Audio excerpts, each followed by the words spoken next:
Hey guys, me again. I'm gonna do a little update on this tank. I haven't done one in a little while. Well, one new thing is, if you can see him here, I got another dwarf crayfish. So now I got a little orange one. So I got an orange one and a little dark one that's kind of a more of a brownish color. But anyways, I cleared out the right half. That's the same piece of wood in the same place as it was before, but a little bit of pinata feta left on the tip of it right here. But I stripped all the pinata feta off of it, and there's a little bit left. I'm not sure if I'm gonna take it all off or leave it, but I might just take it off to reset it, because the pinata feta grows out of control really fast and vines its way into everything.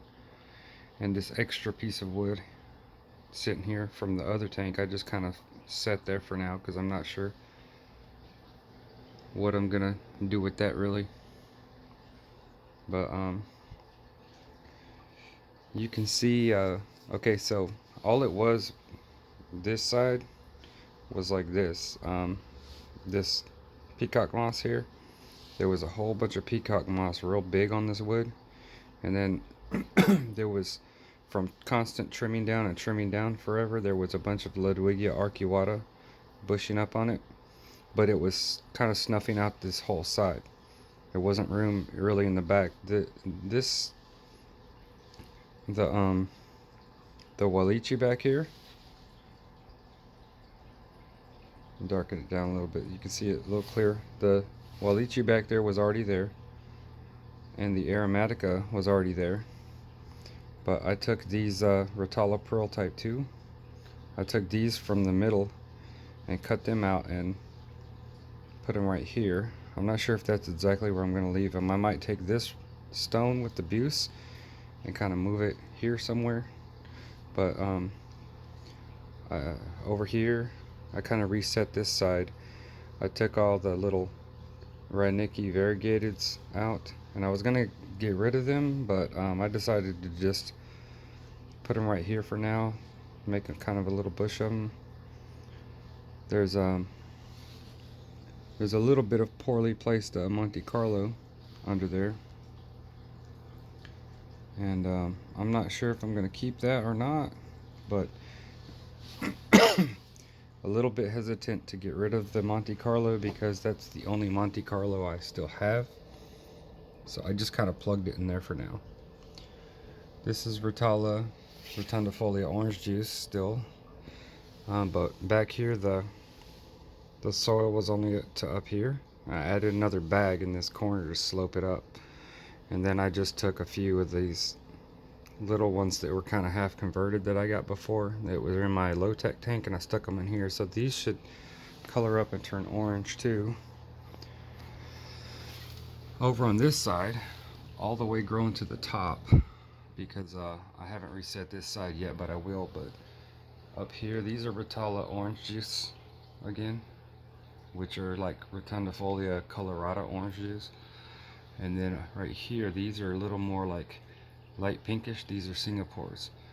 So when I reset this side of the tank, I think I'm going to take the pearlweed completely out, because pearlweed kind of tends to grow tall too fast and bush out.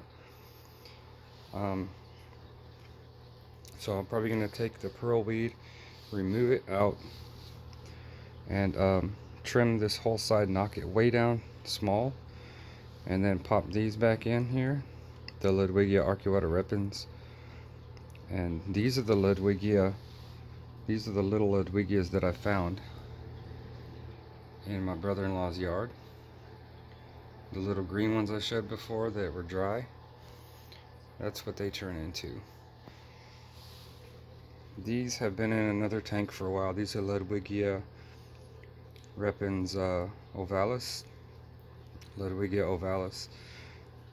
They're more of like a smaller oval shape. So I'm not sure how big these guys get, but I do know these little Ludwigias don't get too big. You can see like one bigger pink one there. They get a little bit big, but not too big. The other Ludwigia repens that I've collected locally get really big and tall, real big fat. So I got them outside in a tub just floating around. I don't really want to keep them.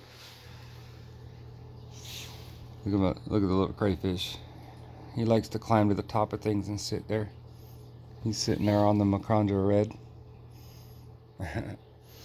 But yeah, when I knock this side down, I will probably I might maybe take this bush of these Hygrophila siamensis 53B. I might take these and maybe put them just kind of in the corner here.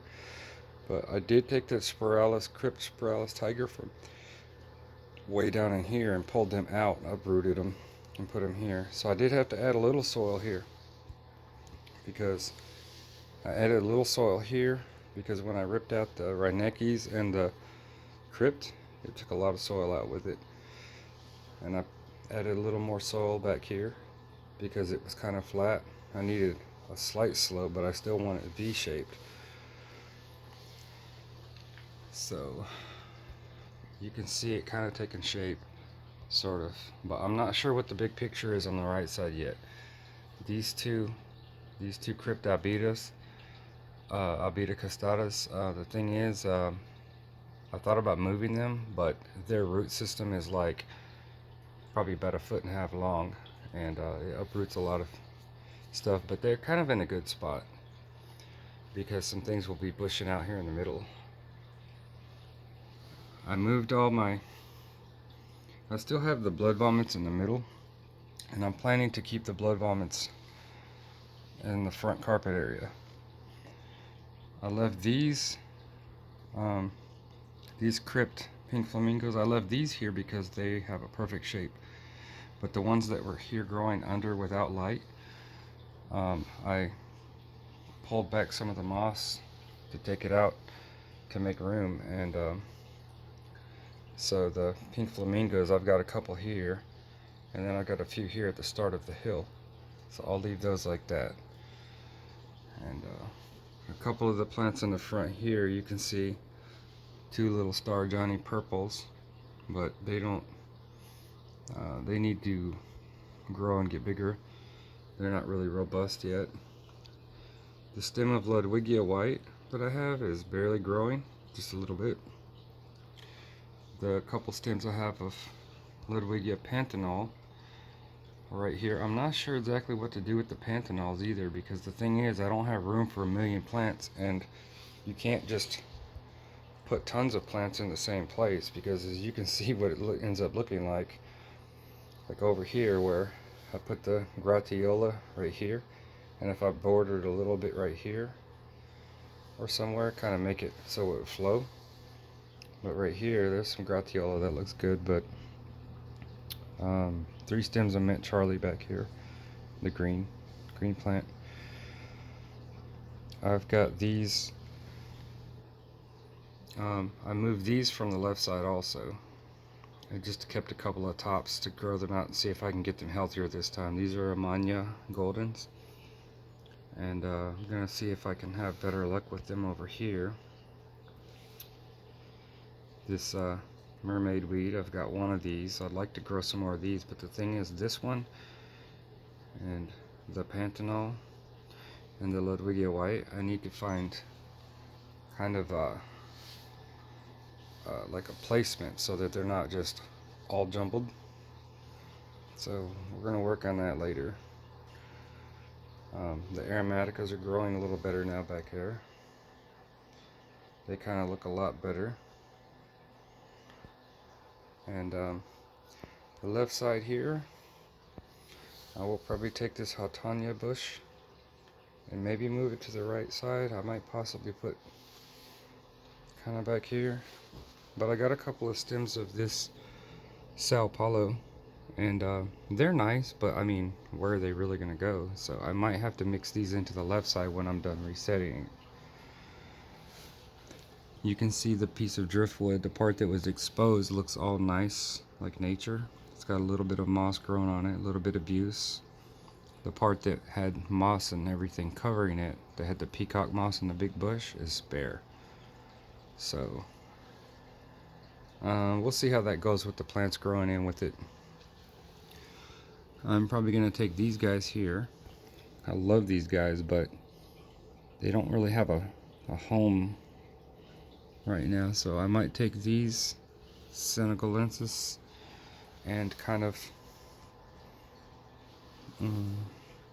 somewhere around here, I guess.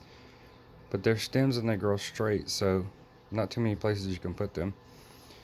It's hard to put anything in the middle unless it's a kind of a grassy type or gratiola type or something. If you put anything in the middle right here, it kind of gets a little overtaken by things that grow up on the side. But that's just a little update. The right side's stripped out, left side is super overgrown, but that's because I'm gonna knock all that down and keep the tops and replant some of that and sort of reset the left side too. And then we'll grow it all in and kind of see what it looks like. So that's about it. As far as someone asked about my two of these floated up. These are my little ones from the middle. Someone asked me about my fertilization routine.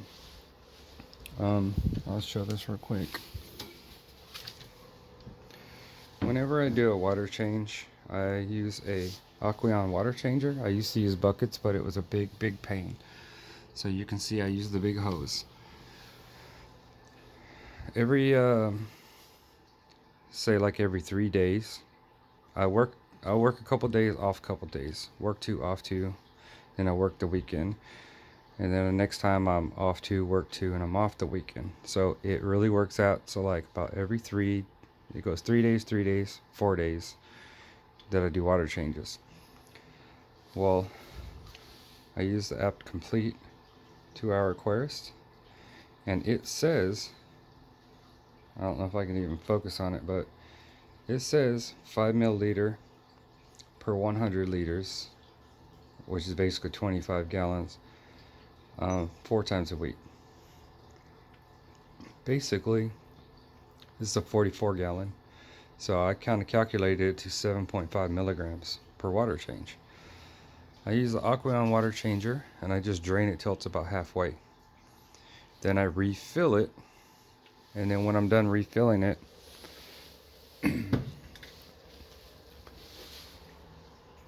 I just take this and I fill up to like almost a 10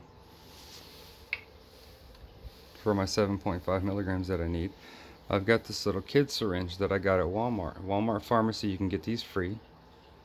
This is how you give babies medicine and stuff. It's a little oral syringe. But yeah, they're free. You can get a couple of them for free at Walmart. And I will go in here and extract 7.5. I'll make sure it's right, and I'll just dump it in there after a water change. And that's the routine. That's the routine for that. I have been asked to show a water change video. Water changing takes me quite a while, but I don't know if I could just kind of make a couple of pause and cuts, or either that or I would have to do like a tripod and time lapse it. It would look crazy in time lapse, but maybe we can try that. But I would probably more like just record a little and pause it, and do like that. Where you can see the left side of the tank. The reason I need to reset it is because the soil is up to here, and then the rotalas are all the way up. This is where they start bushing. That's a lot. That's a lot. They're all the way up to the back, so it's gonna look a little bit bare when I knock it down. It might not look as bare as this right side. Depends on how much or how bad I knock it down. But it all started like this at the beginning. If you look at the first video of this tank, it even looked smaller than this, and it all ended up being like this over and over, and then knocked way back down, then grown way back up. Um, just checking in here on the shrimp. The little shrimp are doing really good. They're all in here taking it easy. I still got the 3 Pandagaras in here. You can see them on the glass. They still wait for me to come to the tank. So when I'm water changing and stuff, they go in my hand, and when I'm trimming and stuff.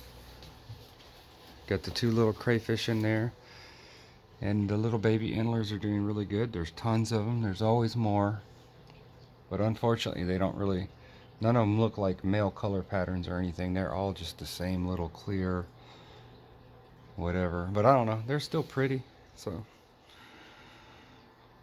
I'll try to kind of excuse me, it's been bad weather lately, kind of show from the side the difference here now that it's chopped down to before. But yeah, that's it. Gonna tame the rest of it down soon. And sorry for the super long video. I know I just talk and talk, but that's how things are going in here. Alright, thank you for watching.